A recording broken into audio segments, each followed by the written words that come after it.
Now, was the white vest a surprise, or did you know it was coming? Uh, it was a surprise. It was my wife's idea. She suggested it was a surprise when she told me about this. I'm Mhm. going to do this because there's a little bit of history on the three teams. I was the division chief. I was branch chief at that time. I became division chief later. But basically, I had the responsibility for the majority of the controllers. And Chris Kraft was sort of the senior member of the flight directors. So when time came to pick up the team, pick the members of the team for the first missions, Kraft had the piece de resistance. He picked the very best people right on down the line. Those were the red team. John Hodge, the Englishman, picked the next best. So basically, I got the third best, and it was interesting. I had got guys who they're good technically, but they didn't communicate well. But it was my wife recognized that there was a bit of work there, and basically, I learned over in Korea and flying Taiwan Straits that basically I was a flight leader in there, and it's basically you have to establish your brand. You have to establish the quality standard for your team. And to me, this was basically perfection. And it was interesting. My wife made the vest, it was brought in. And at the time that I went to put it on in my first shift in Gemini 4, the controller next to me saw me putting the vest on. He thought I was crazy. And he got a hold of the ground controller. And we have 3 cameras in mission control that are used during training to provide the history. And every one of those cameras zoomed in on me. They threw a switch and I was on every television in mission control, out in the press area, and up at NASA headquarters. And all I saw was Gene Kranz with his white vest. But this was the beginning of the brand.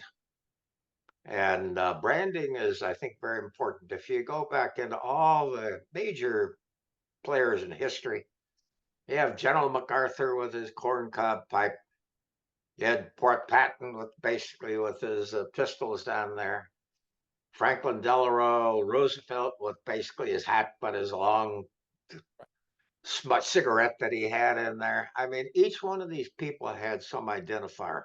My flight test identifiers in basically Harry Carroll basically had very flashy bow ties and colorful suspenders. People didn't wear bow ties and suspenders in those days.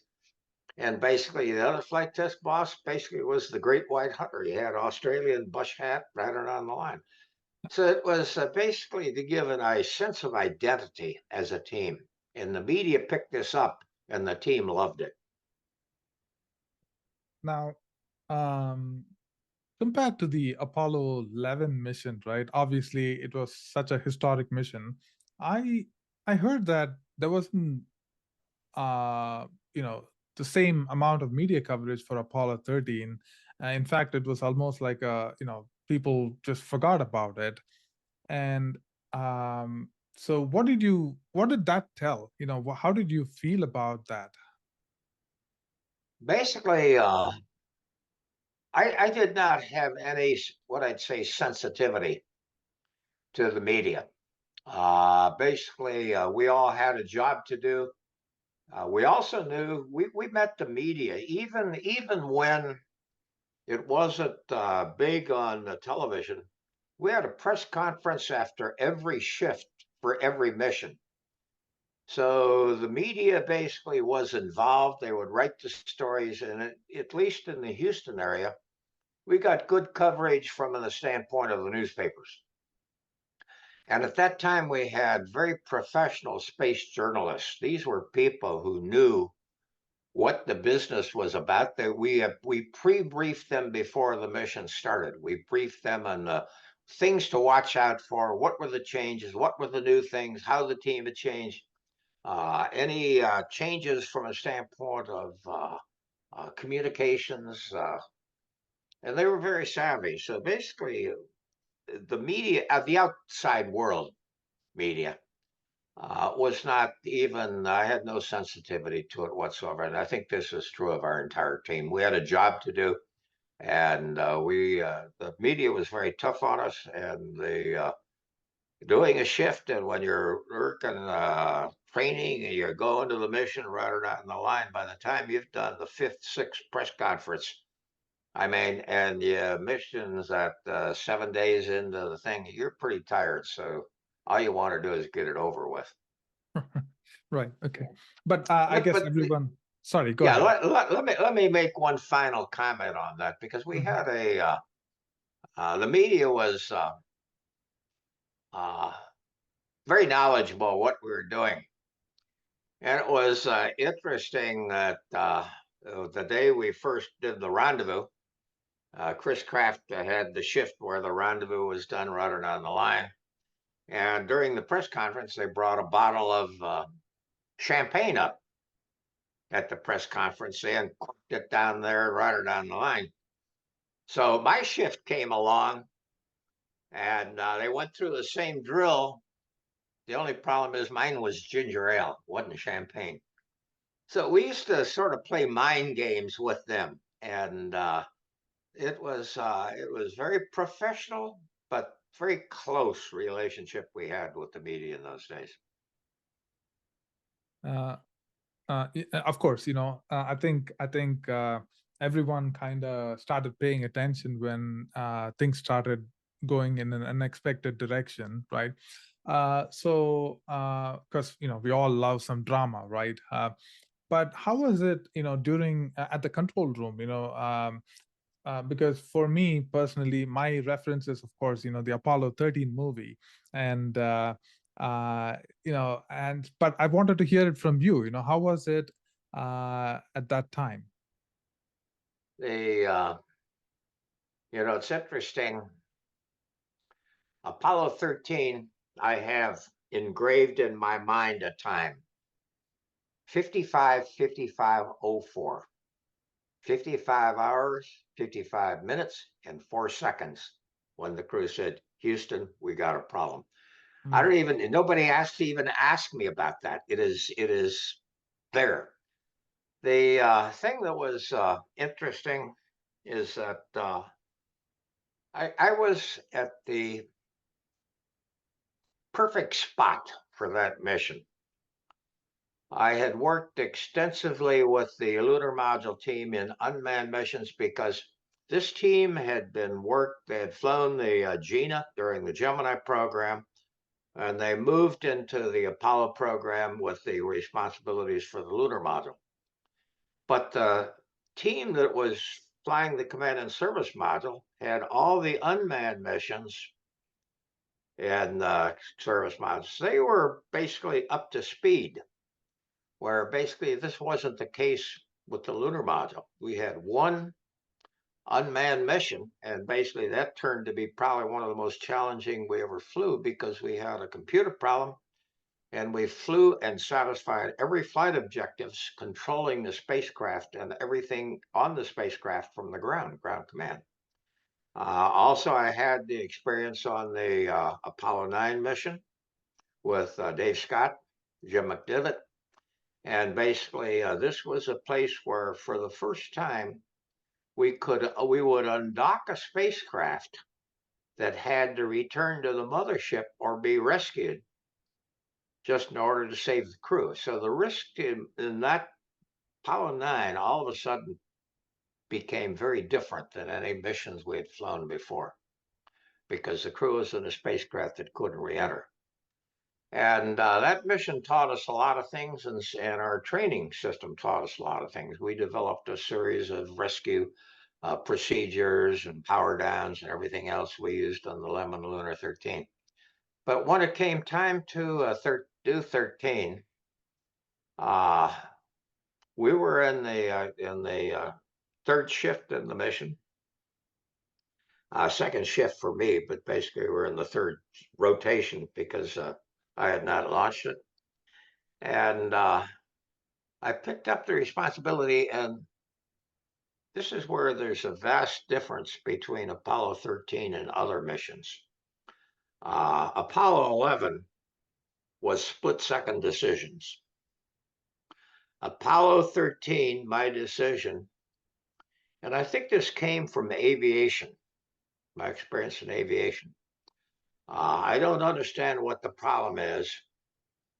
I know I'm going to have to bring them home, but I need some time to think. And that was basically the relationship that immediately, as soon as we went through that, the crew reported, Houston, we got a problem. And then they started reporting a large number of caution warning alarms. One of these, which is a master alarm, I had seen them, and we had seen them on other space missions. I thought, well, what we'll do is we'll put the crew to sleep and we'll work the problem. Okay, and then about 3 minutes later, another controller says their crew reported a very large bump associated with this thing. So that again changed my mindset. Hey, let's go a little bit more slowly here. We don't understand what's really going on.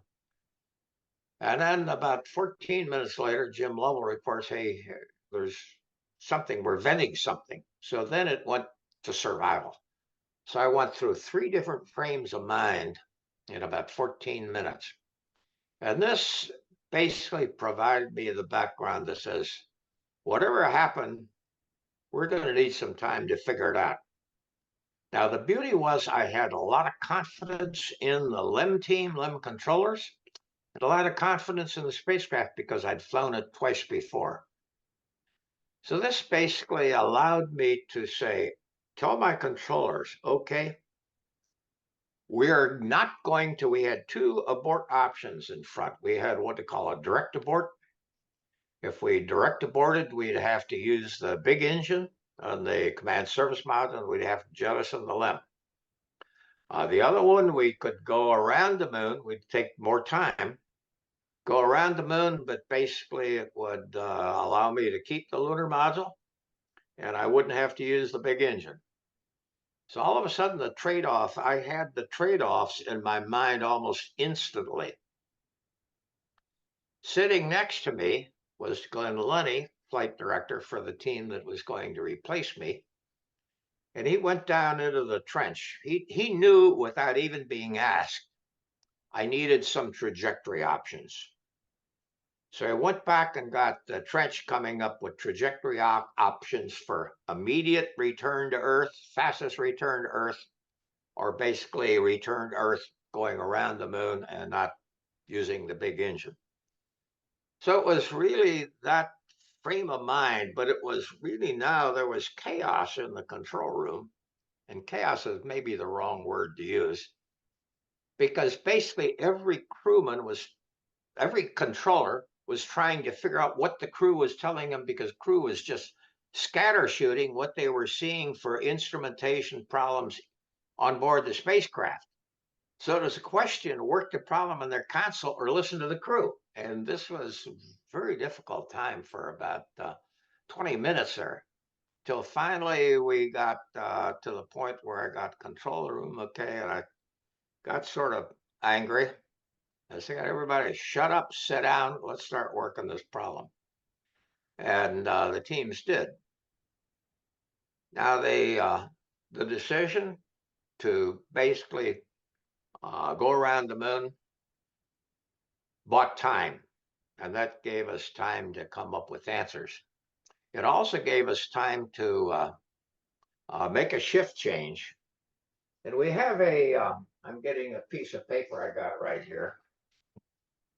One of the things we have in mission control is a crisis management plan. A crisis is the final examination of an organization. And these are situations that can escalate in intensity, interfere with normal operations, jeopardize the public image, damage a corporation's bottom line, or in many cases, just invite media or government scrutiny. Okay, that's any one of those is a crisis. But we have a plan that as soon as the flight director establishes crisis management, there's a team that will come in and take the controlled present flight director's team role. The flight director that is designated will go into a room on the second floor. It's what we call the data room. His team will respond to him, and from then on, control is executed from that room. And that was my role there. The next thing was once we had handed over, basically was to assign responsibilities. And I knew that there were three things. One is we had a consumables management problem. Life depended upon oxygen, water, and electrical power, cryogenics. Okay, so that was one guy who was going to manage all resources, and that was John Aaron. I had worked with him before, very smart. Second thing is, I knew that we would need a complex set of procedures, in fact, several sets of procedures. And this would be Arnie Aldrich. I had worked with him before. But then the two guys there, third one is to have somebody that is just wandering around providing oversight. And this is where most organizations don't do this. I got a guy, Bill Peters, who is a brilliant engineer, but you got to draw the answers out of them. Okay, and this was a challenge that I just accepted. I knew how to work with Bill, and I could draw the answers out of him, but I also knew he'd give me good ideas. What did I miss? Who's working? Who is not working? Good. So this is interesting, the oversight guy. So this was getting the team in place working. Now, the one thing that came as an utter surprise to my team was as we got the strip chart recorder saying, what was the telemetry telling us?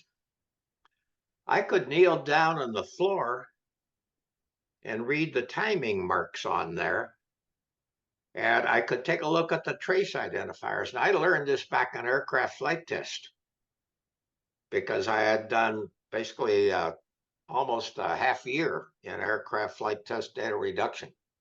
And that was the important thing is I knew how to use data. My controllers knew how to use data. And again, go back into many businesses nowadays, they really don't recognize the value that is available to them or that they should make available to them. Two things, okay?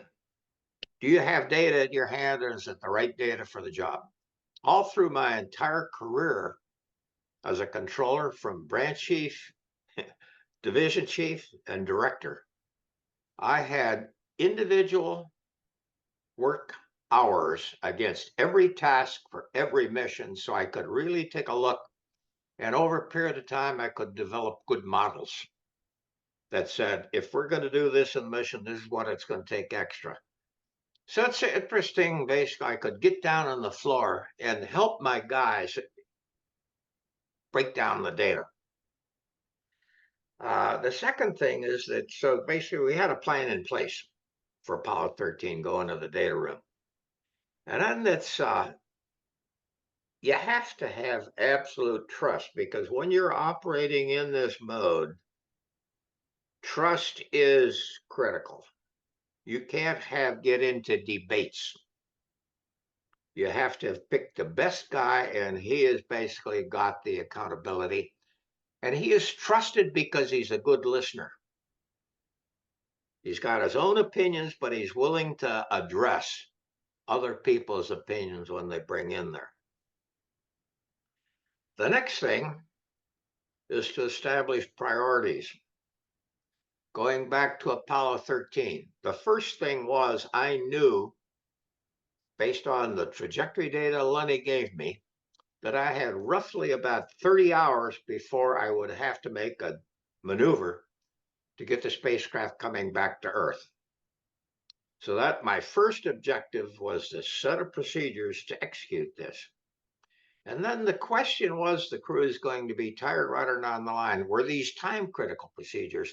No, they were not, but they had to be done. Okay. We could adjust their trajectory when they're coming back in, but at least we had to get them on their way home. So this was one of the other things. Then the other thing was to start issues with consumables management. Go to the engineering community and get their best judgment on how many watt hours were truly in those batteries, not the spec data, but basically on testing and analysis. We need your judgment. So there's another thing. Basically, you're after answers, but you really need the guy's best judgment. He knows where margin is, where things are putting too many people. That's the one thing I didn't like about the Apollo 13 movie, because they talked about my LEM lunar module contractor in there, and he said, well, they're not going to guarantee anything. That wasn't the case. Okay, the fact is that we are bonded together when we fly a mission. And we know they're going to give us their best shot, because we're going to have to live or die on that number. Okay. The next thing, and this gets to your outside pressure that you've mentioned possibly. What is the media? What is the outside world thinking? Mm.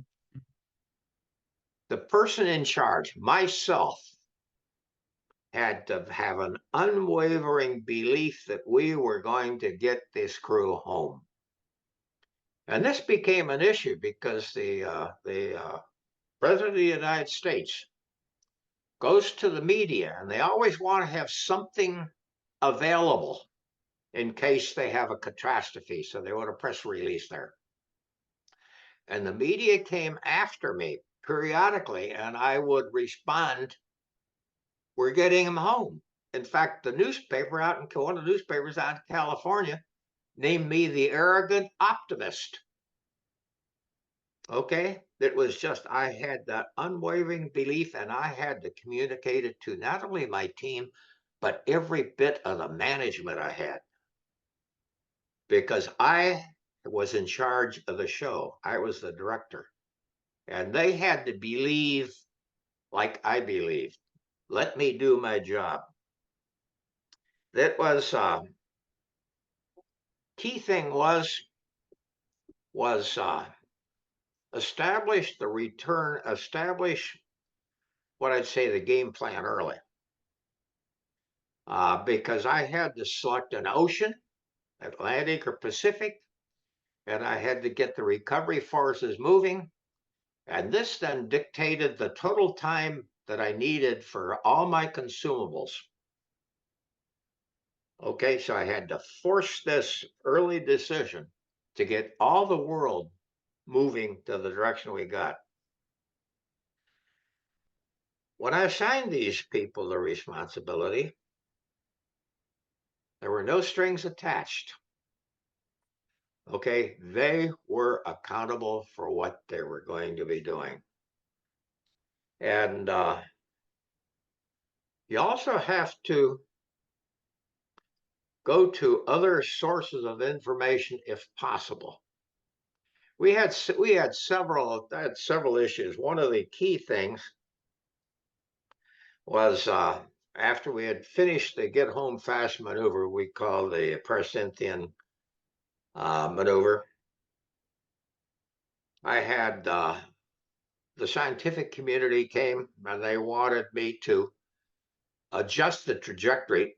We had the nuclear cask that we used to power the LSEP spacecraft that we leave up on the moon. And they wanted to put into a deep water trench. And I had to sit down and say, is that really important at this stage of the game? Deke Slayton. Finally, it's the only time in my life I ever talked to the boss of the astronaut, told me to shut up and sit down. But basically, he wanted me to get the crew to sleep because they were Right. too tired. Right. And I had Max Leger, the chief of engineering, saying, hey, that spacecraft's getting too cold on one side. Everything, the dark side's going to freeze up. You got to go on a rotisserie type maneuver. And this basically is the decision I made. But it is not an easy thing to do. And the first time the crew tried it, it failed, didn't work. So we tried it again. So it was really, you mean, yeah, you have to have a judgment that is absolute. Yes and no, because you can't say maybe. So basically, this is then the team. So it was interesting to watch this team come together. My principal concern, and I went to my flight surgeon. I said, "How much longer can it work? Because we're already 30 hours into this shift here, and we got another 20 some hours to go." Mm. And he says, you got to get him to sleep. You got to give him some rest. And this was tough. He says, you got to get some rest. And we had cots brought into many of the rooms. Wow. And we set them up down there so people could get a break. We gave them 4 hours, but this 4 hours made a hell of a difference. Mm. Mm. From my standpoint, it was very interesting because I went up. We have two control center rooms that are identical. We have one on the second floor where we'd fly missions and one on the third floor. And the second floor has a viewing room. It's absolute cold.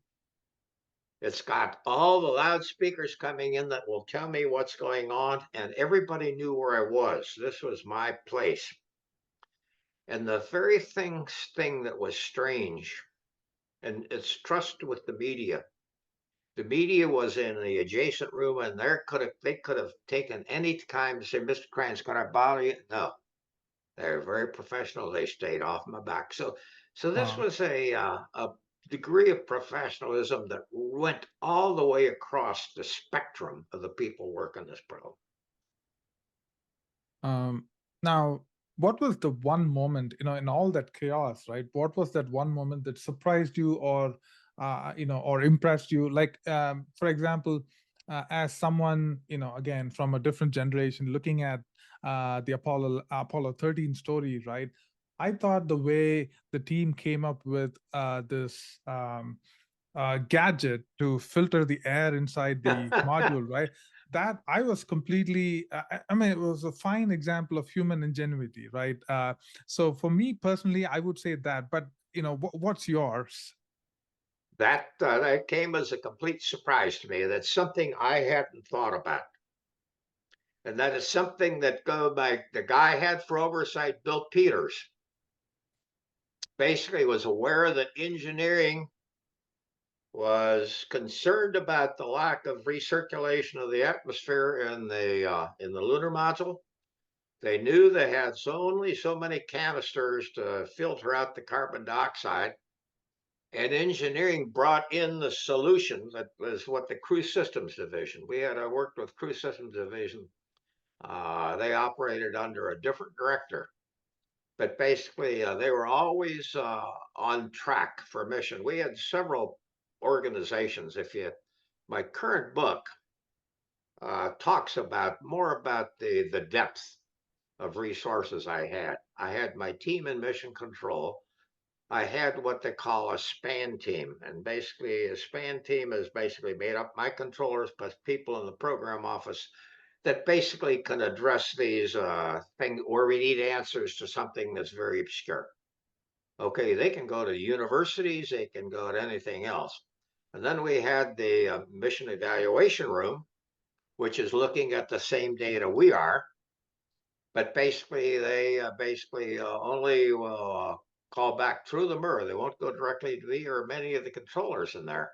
They'll go again to the span and say, hey, we're looking at carbon dioxide buildup in there, and we better start coming up with plan. In fact, here's what we're going to do about it. So that came in through a different path, but it was right on track.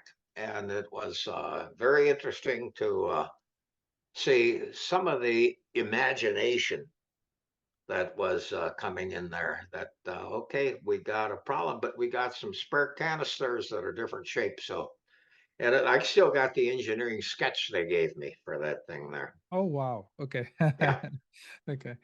Now, I'm going to ask you the same question that I had under the Apollo 11 part, right? So, what did Jim Lovell, Fred Hayes, and Jack Swigert tell you? Like, did you ask them how was it?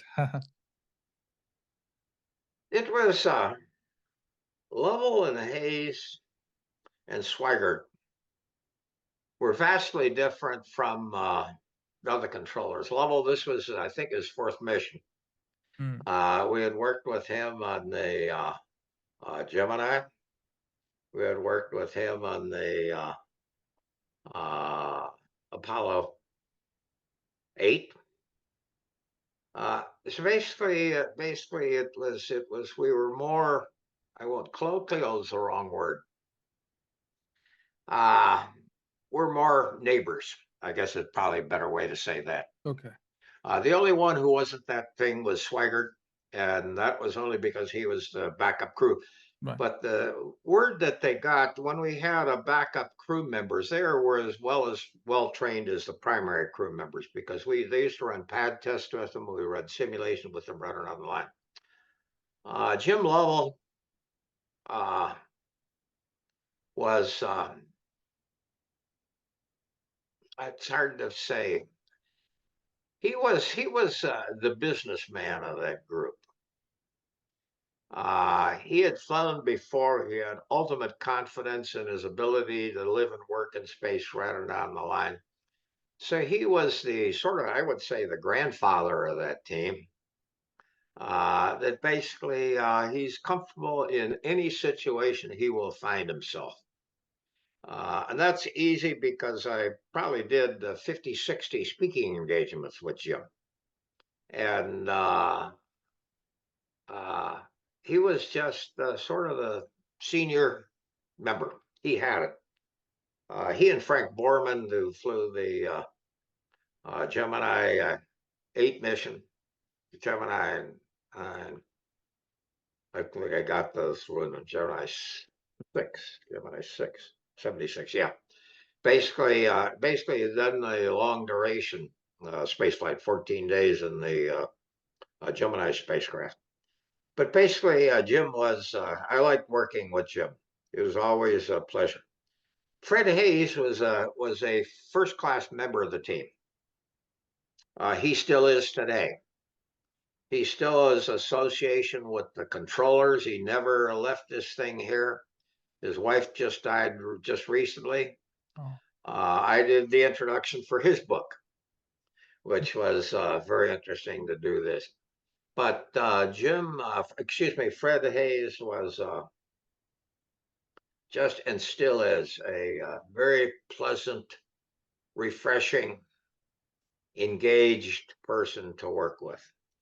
Jack Swigert basically never really got much working relationships with him because he is always the backup member. right. Ken Mattingly was entirely different though, because Mm, Ken Mattingly was the originally on that team and worked with Ken many times. And I describe him as I always enjoyed a meeting with him because he always asked the question that I wished I was smart enough to answer. Okay, it would always go back. Oh, Ken, I'm going to have to track that down to give you some answer there. But Ken was the best engineer astronaut who ever had. I worked with him on coming up with a plan for our first space station, the space station Freedom, mm, and had an interesting. I always enjoyed telling the astronauts, "No, we're not going to do that."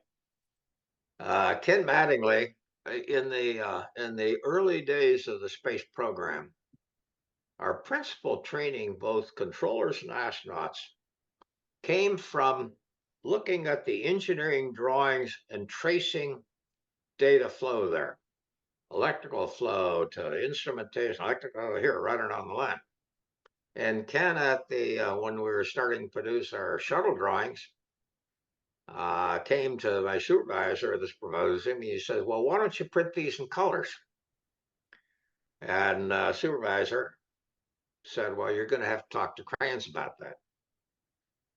So Ken Mattingly came to me and says, basically, "I'd sure save us a lot of work as astronauts if you just print these signal flow in color."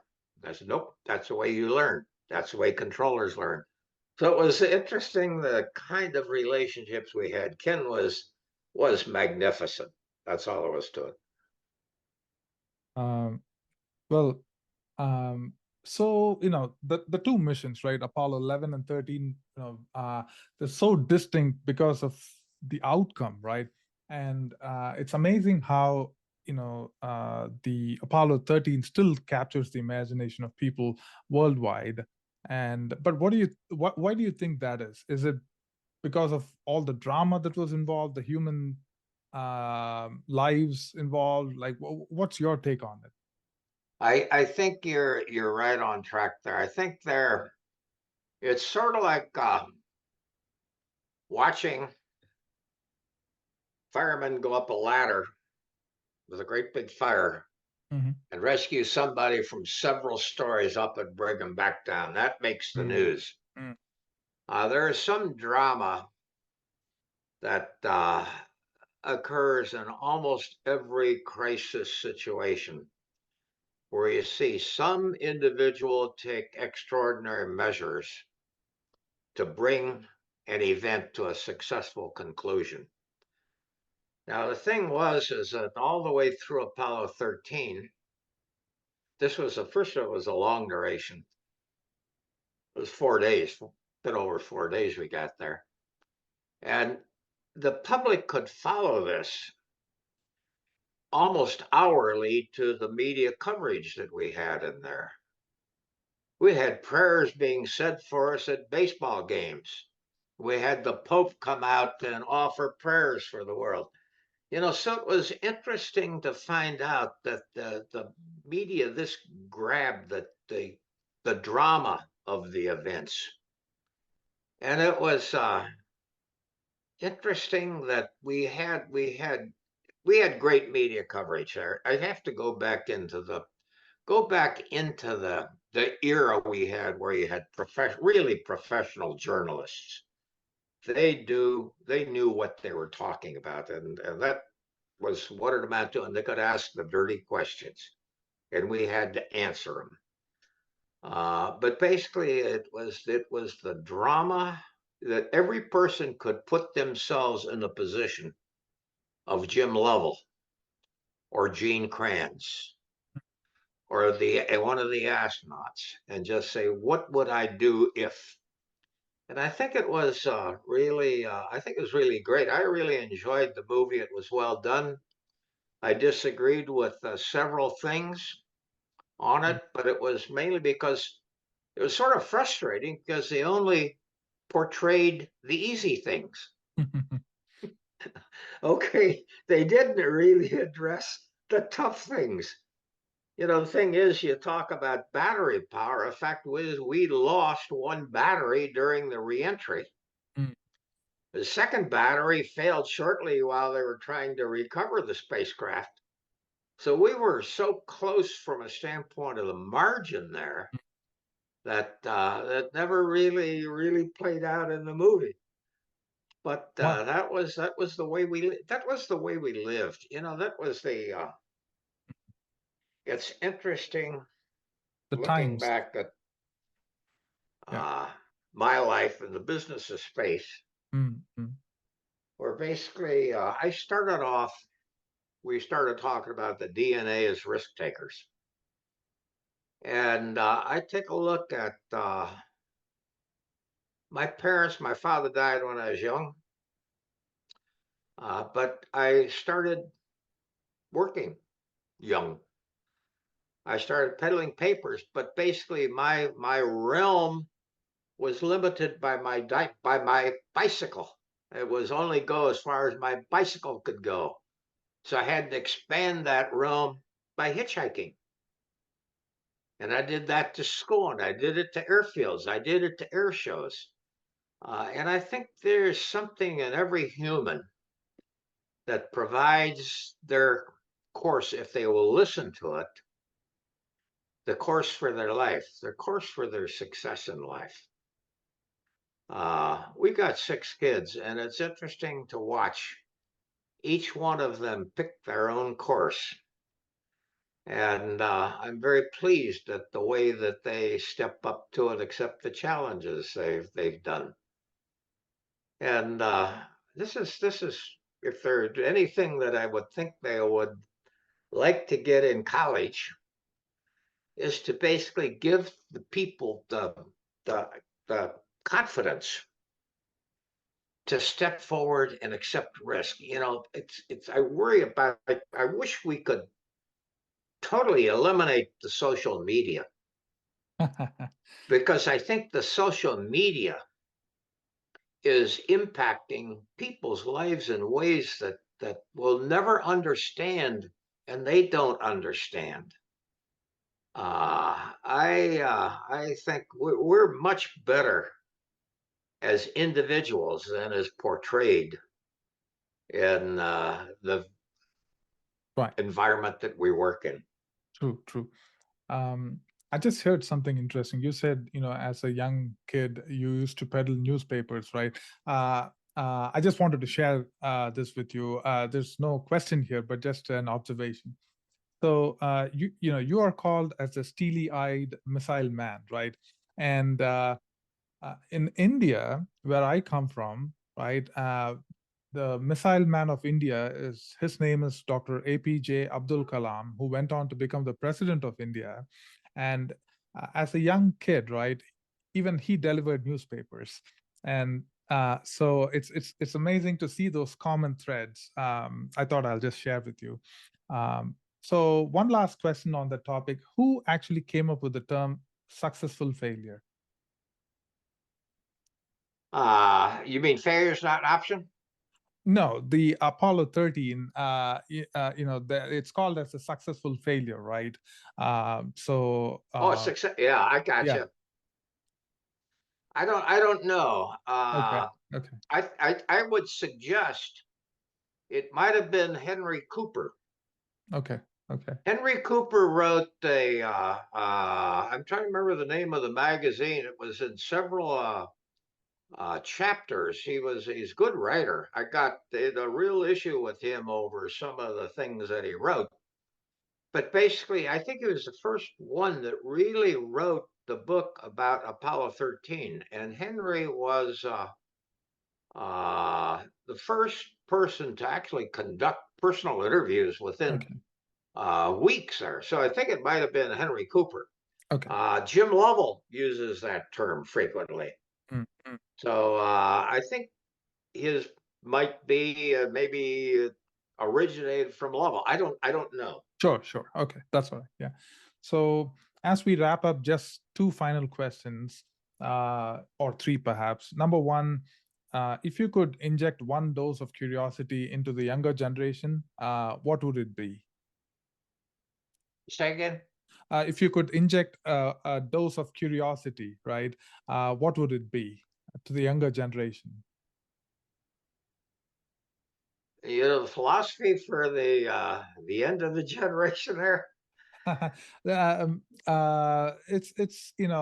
Or let me put it this way, if if there's one thing that the generation of high school kids or college kids today, if they could pick up, what would it be? If Well, anything. I would say, Mike, if I look towards where we're going and how we're getting there, Mm, uh, I I look at the Artemis program, and I'm very frustrated at that. Mm, Uh, they have not, I think, adequately studied the history mm, of our previous work in space. And I think we have to go back and find, I won't say consensus is the wrong word. I'll go back to square one.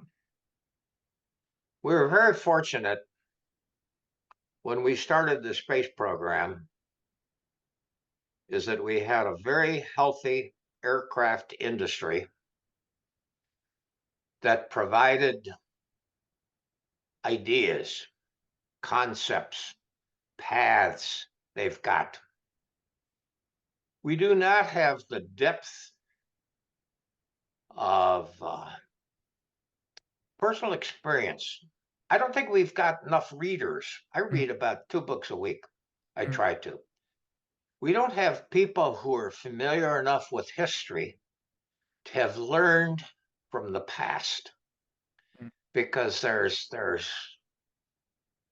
many paths that we can all take in going in, for instance, this Artemis program.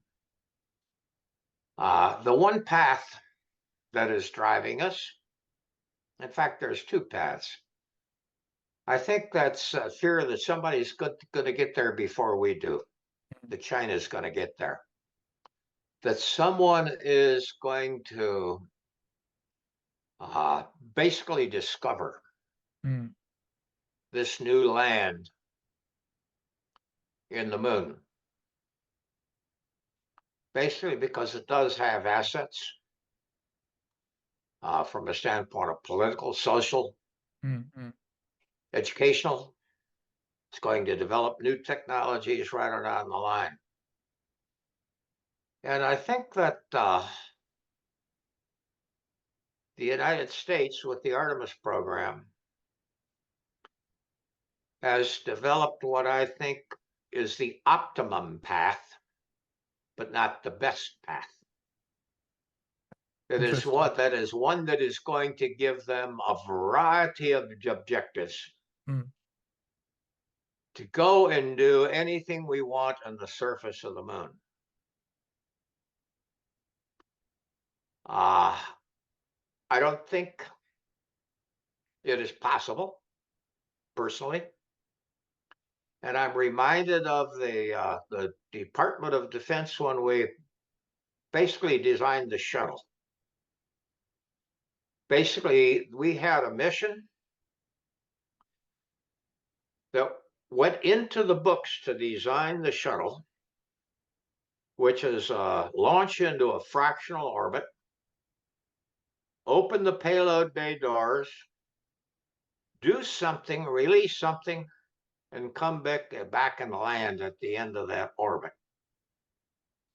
Well, we scarred the orbiter from a thermal design standpoint due to a high cross range capability, the size of the payload bay doors we had in there, the power profile for opening the doors right on line, and we're left with these scars mm, for the entire history of the program, and they cost us problems.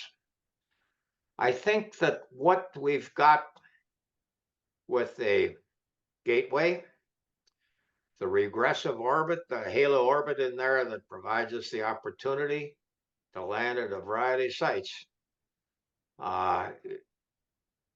is not necessary if you basically refine your primary objectives mm. of Artemis.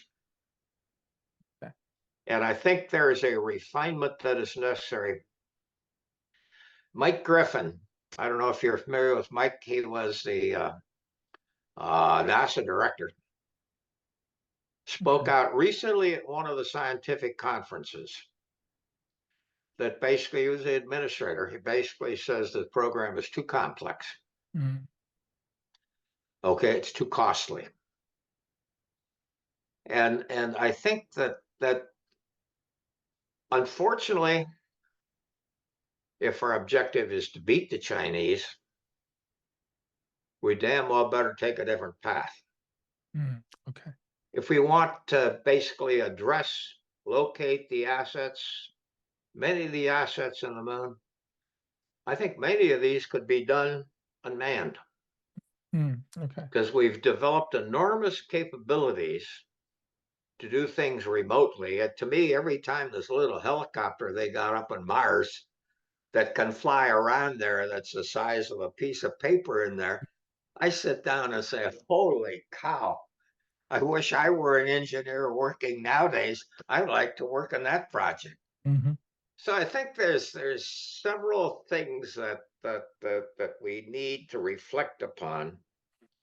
But unfortunately, once a path has been taken, uh, there aren't enough. I'll go back into this basic question I had. We had massive industrial capabilities in the aircraft industry that brought great ideas. And the other thing is, it not only brought great ideas, when NASA needed an administrator or a deputy administrator, we could have John Yardley retire from McDonnell Aircraft for a while and come work for NASA and teach us how to run programs. We don't have that boot camp that we had. And I think that there's a level of overconfidence that is going to lead to a very humiliating period in the space program. But that is all not for reporting. I'm talking to a bunch of billionaires down at the World Forum coming up in about 3 weeks. Oh, wow. Okay. Okay. And this, I will not get into this discussion at all. Okay. But Okay. but the thing is that there's a lesson we need to look at where we've been and how we got there. And if another thing that would do a lot of people in government today, I'm a fan of President Theodore Roosevelt, and I've used his. It's a very long speech that he made at the Sorbonne. Is the citizenship in a republic, Mm, and I think it'd do a lot of our politicians good to read that. okay. Okay. Okay. Which brings me to my next question really quickly, if you can. Can you recommend two books, uh, you know, possibly related to science for our listeners? What? I'll go get it. It's very interesting. Okay. Let me get it. Okay.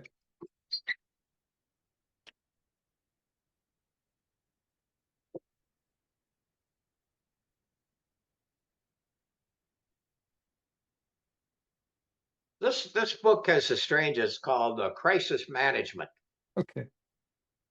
Planning for the Inevitable, Mm, and it was from Stephen Fink. okay. And how it got on my desk, I have never determined. Mm, I reference it in the several speeches I make right around the line.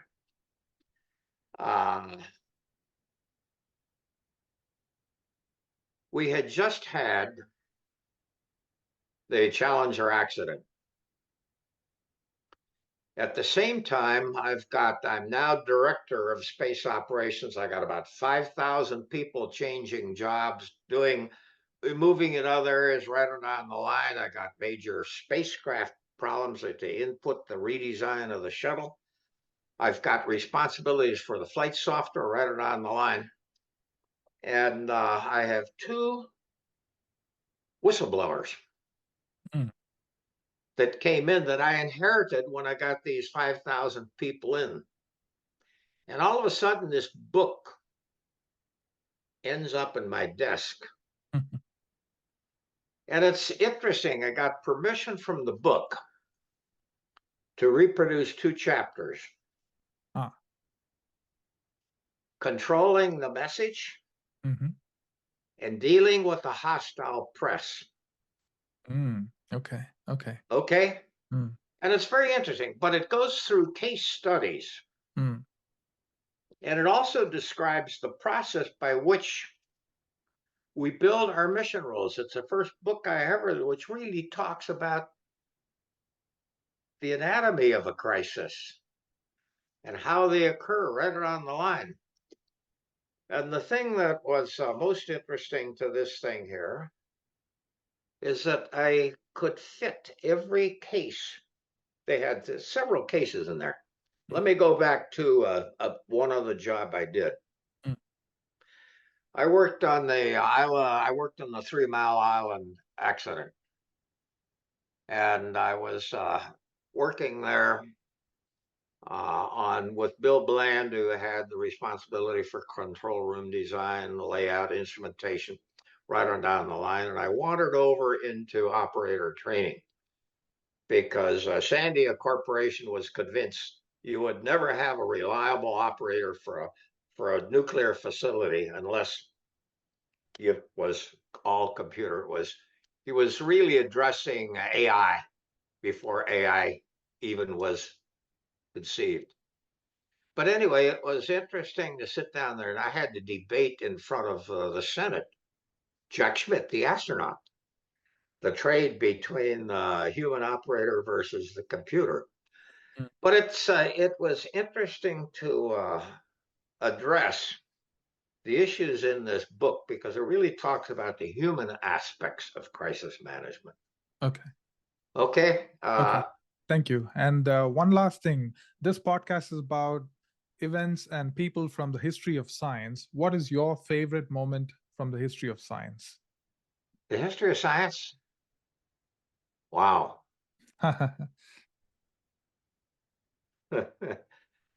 Well, I would have, it's interesting. I would have to go back into, I did a trip down to the Yucatan.